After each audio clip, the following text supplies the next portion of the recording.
Do you think wala talagang alam yung abogado na kung lumabas na ng bansa nga si Alice Goo?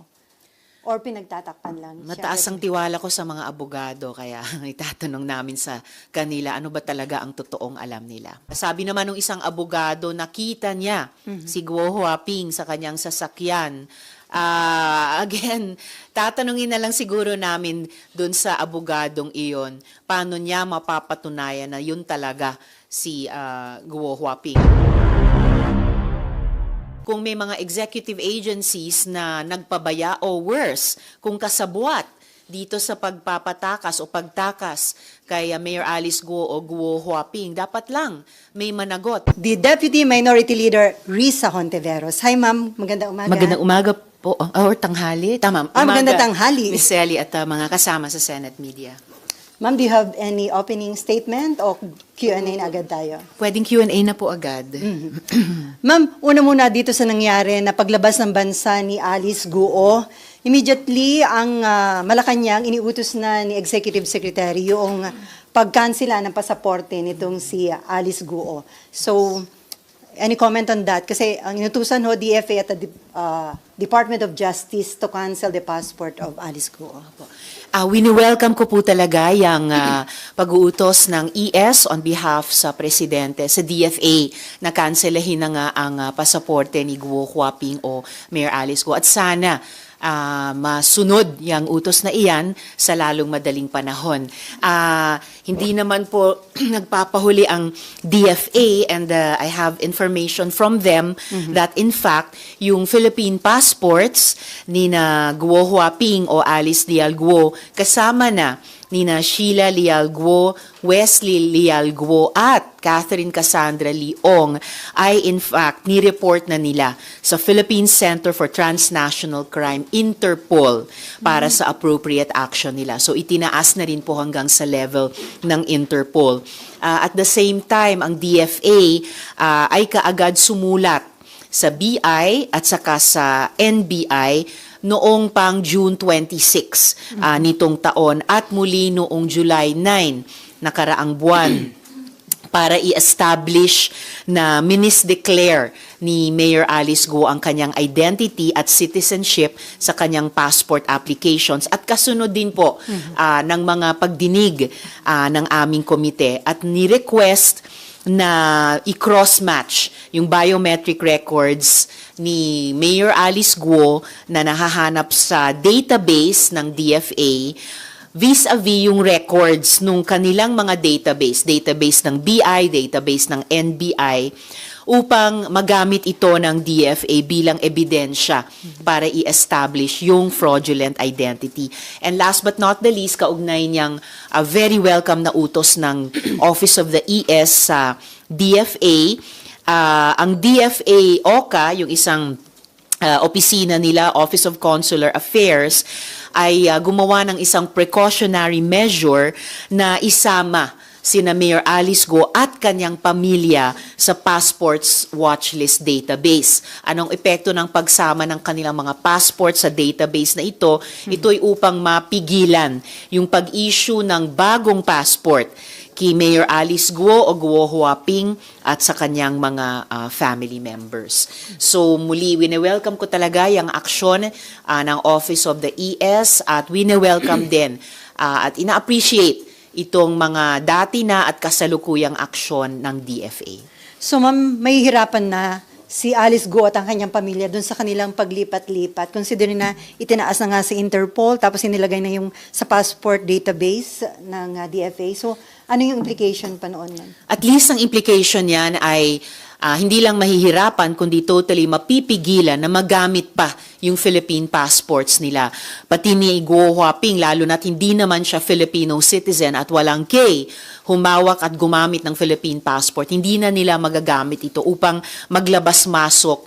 Hindi lang pala dito sa Pilipinas, pero sa iba pang mga bansa dito sa ASEAN region. Pero may Chinese passport si Alice Guo. Pwede niyo yung gamitin pagpunta ng iba pang bansa sa atin? Chine-check pa po namin kung valid pa yung Chinese passport ni Guo Huaping, pero kahit ito ay valid pa at may mga impormasyon na paso na ito, expired na ito, So, lalong mahihirapang kumilos at dahil ngayon pa lamang ay tumatanggap na ng mga helpful information mula sa kanilang counterparts, ang iba't ibang Philippine law enforcement authorities dapat sa ganyang paraan din sisikip ang espasyo na patuloy na lamang at habang panahong makatakas si Guo Huaping sa Senate warrant of arrest at sa iba pang instruments na in-issue o maari pang i-issue ng mga Philippine authorities. Ma'am, aside dun sa pagkansila ng pasaporte, sinabi ni Presidente Bongbong Marcos, heads will roll.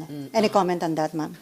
Well, that's to be expected. Dapat lang marinig natin yan sa Chief Executive kung may mga executive agencies na nagpabaya o worse, kung kasabwat dito sa pagpapatakas o pagtakas kay Mayor Alice Guo o Guo Huaping. Dapat lang may managot. That's the principle of transparency and accountability.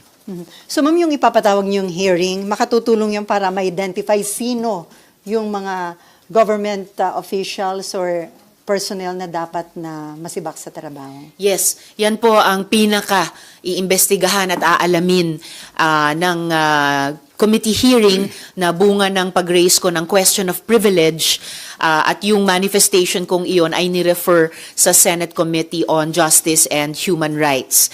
So nakasulat na ang chair nito na si Minority Leader Coco Pimentel sa Majority Leader na siya ay magbubuo ng isang subcommittee ng Committee on Justice na ako po yung i-assign niya na manguna dyan para imbestigahan lahat ng mga issue, lalong-lalo na yung tanong na iyan, paano at bakit at sino ang mga kasabwat o pabaya sa pagtakas ni Alice Guo. Ma'am, kailan yung hearing at sino yung mga ipapatawag po ninyo? Magkakaroon na po ng hearing sa susunod na linggo, araw ng umaga ng Martes, August 27. So Martes, August 27 sa umaga at kinukumpleto na namin ngayon yung mga resource persons, lahat ng naging laman ng mga balita these past couple of days upang mag-shed ng light mula sa panig ng mga abogado at iba pang named persons dito sa pagtakas ni Guo Huaping sa Pilipinas. Yung kanyang abogado, ma'am, sinasabi pa rin, naniniwala sila na nandito pa rin sa Pilipinas si Alice Guo dahil yung nagnotaryo, sinabi niya, kita niya, kailan ba yun? August 14? Oo, nakita daw niya sakay ng isang sasakyan, hindi daw bumaba ng sasakyan. So, ano po ba ito? Sabi nila naniniwala sila na nandito pa si Guo Huaping. Unfortunately, sa kasong ito na ang dami ng controverting pieces of evidence o information man lamang, hindi lamang mula sa mga otoridad dito sa Pilipinas, pero sa mga counterparts ng ating mga otoridad o mga resource persons mula sa ibang bansa. Unfortunately, ang belief na iyan ay kailangang patunayan ng physical presence ni Guo Huaping. Sabi naman ng isang abogado, nakita niya si Guo Huaping sa kanyang sasakyan. Again, tatanungin na lang siguro namin dun sa abogadong iyon, paano niya mapapatunayan na yun talaga si Guo Huaping. And kung totoo man, no, na labas-masok siya dito, nakatakas siya noon, pero pabalik-balik pa rin dito, all the more, maitatanong, paano nangyayari yun?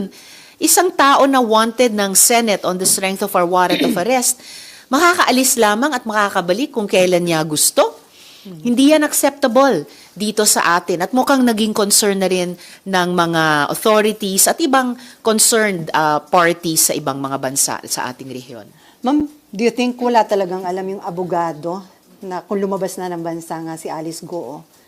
Or pinagtatakpan lang siya? Mataas ang tiwala ko sa mga abogado kaya itatanong namin sa kanila ano ba talaga ang totoong alam nila.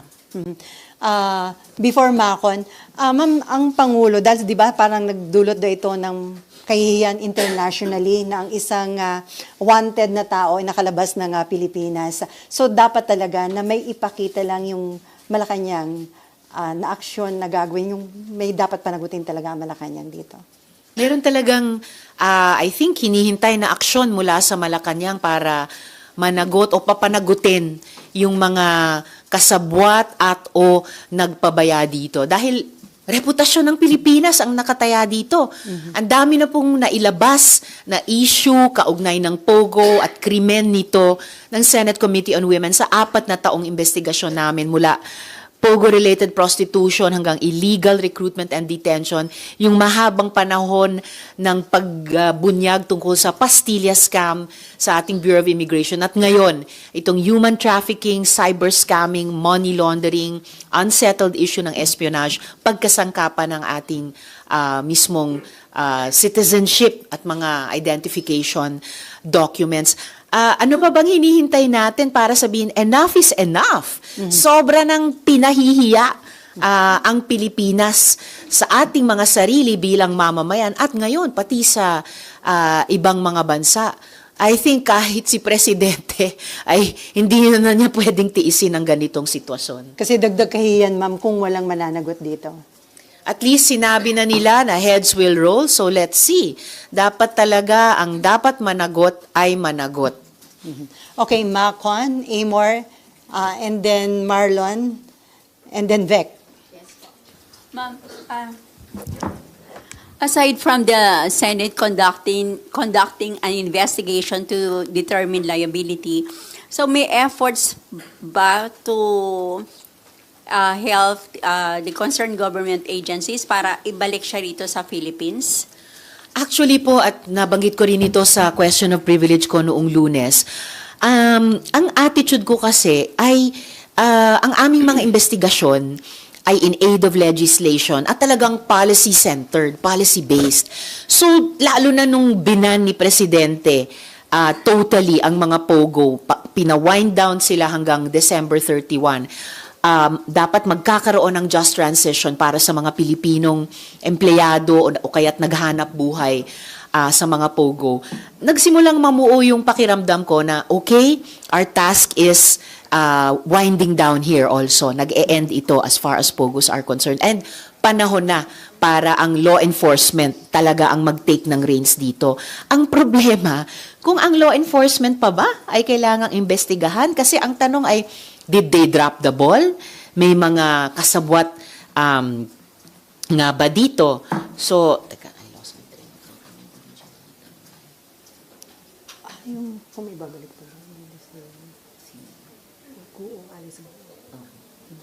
So, kaya ngayon, yung expectation ay sa mga law enforcement agencies natin, lalo na't kung nakatatanggap na sila ng impormasyon o magbubuo sila ng active coordination sa mga counterparts nila sa ibang mga bansa, basta't yung initial objective stands, kailangan mapaharap si Guo Huaping dito sa Senate Committee at sa anumang korte na habang nahihinog yung mga kasong inihahain laban sa kanila, ay maaring mamuo kung may magkaroon ng warrant para sa kanya mula din sa ating mga korte. Ma'am, follow up po. Do you personally, do you believe na there was a concerted effort for the escape of Guo? Hindi ko pa alam kung may concerted effort at ganong kalawak ito posible. Yan ang magiging investigasyon namin ng Senate Committee on Justice Subcommittee sa Martes. Pero klaro tingin ko na imposibleng nakaalis siya, nakatakas siya, na walang ni isang tumulong sa kanya na dapat sa halip ay pinigilan yung pag-alis niya. Or at the very least, dahil nasa ILBO na siya noon, Immigration Lookout Bulletin Order, na nag-inform sa ating mga law enforcement authorities na siya ay paalis. Kasi bakit walang official record ng kanyang pag-alis? Buti pa ang Malaysia, may record na siya ay dumating doon. Pero ang tanong natin, paano siya nakaalis dito? Kaso nabawa